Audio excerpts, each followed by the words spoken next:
2020년 올 한 해 우리에게는 많은 변화가 있었어. 대중교통을 이용할 때 마스크는 필수가 됐고 어디를 가든 거리 두기를 지켜야 해. 그런데 지금으로부터 222년 전 조선판 코로나 바이러스가 있었다고 해. 조선시대에는 전염병을 역병, 역질, 온역과 같은 다양한 이름으로 불렀는데 한 달 만에 10만 명의 목숨을 앗아간 가장 무시무시한 전염병은 바로 천연두였어. 그런데 의학기술도 부족하고 마스크도 없었던 조선시대 때 어떻게 전염병에 대응했을까? 조선시대 초상화 중 약 14%에는 아주 특이한 점이 있어. 바로 인물들의 얼굴에 천연두 흉터 자국이 있다는 거야. 당시 조선시대에 만연했던 천연두는 전염성과 사망률이 매우 높아 한때 전 세계 인구 사망 원인의 10%를 차지하기도 했어.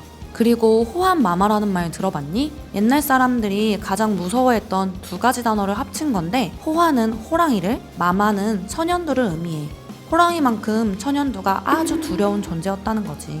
조선시대에 역병이 돌자 명절인데도 차례를 지내지 않았다는 기록도 있어. 안동 하회마을의 류이목은 하와일록에서 천연두로 인해 추석에 제사를 드리지 않게 되었다는 기록을 남겼어. 치료제가 없었기 때문에 모임을 금지하고 외지인이 마을을 출입하는 걸 막는 사회적 거리두기를 적극 활용할 수밖에 없었던 거지. 유교적 성향이 강했던 안동에서조차도 비상시에는 차례를 포기할 만큼 사회적 거리두기를 중요하게 생각한 거야.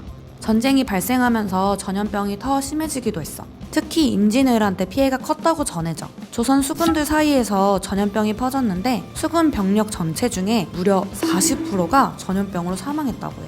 수군이 주로 생활하는 배안은 좁고 습하고 밀폐되어 있어서 감염되기 좋은 공간이었어. 그래서 배안의 이질과 말라리아가 빠르게 번졌고 대응할 새도 없이 많은 병사들이 죽고 말았어.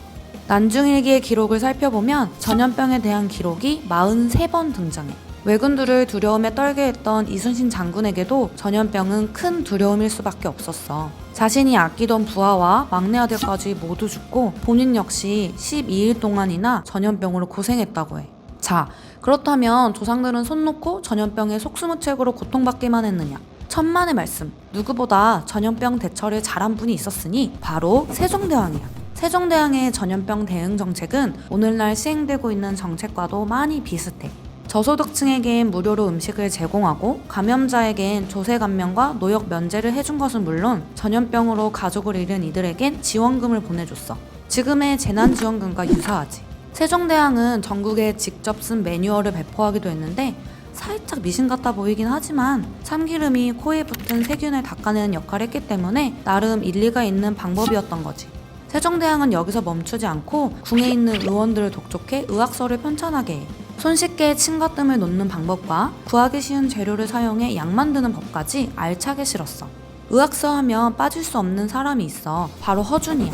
광해군은 허준을 불러 전염병만을 위한 별도의 응급처방 의서를 만들라고 지시했어. 그 결과 온역을 예방하고 대응하는 의료 지침서인 침찬벽온방을 편찬해. 지금의 방역 지침 같은 거야. 전염병에 걸린 환자의 옷을 빤 뒤 찌라는 내용이 나오는데 그 당시의 소독 방법이었던 거지. 허준은 당시 백성들이 목욕을 자주 하지 않는 관습을 지적하며 청결한 습관을 갖고 깨끗하게 씻으라고 권유했어. 그리고 주변 환경을 늘 깨끗하게 하고 환기를 자주 해야 한다고 강조했지. 지금이랑 완전 똑같지 않니? 허준은 여기서 멈추지 않고 동의보감을 완성하기 2해 전 천연두 치료서인 언해두창 집요까지 발간해. 한자를 모르는 백성들이 읽을 수 있도록 한글로 작성한 것이 특징이야. 조선시대에는 전염병이 돌았을 때 사회적 거리두기를 지키고 공동체의 연대와 보살핌으로 어려움을 이겨냈어. 우리 역시 일상이 코로나로 인해서 답답하고 괴롭지만 사회적 거리두기를 잘 지키고 방역수칙을 잘 준수하면 충분히 이겨낼 수 있으리라 생각해.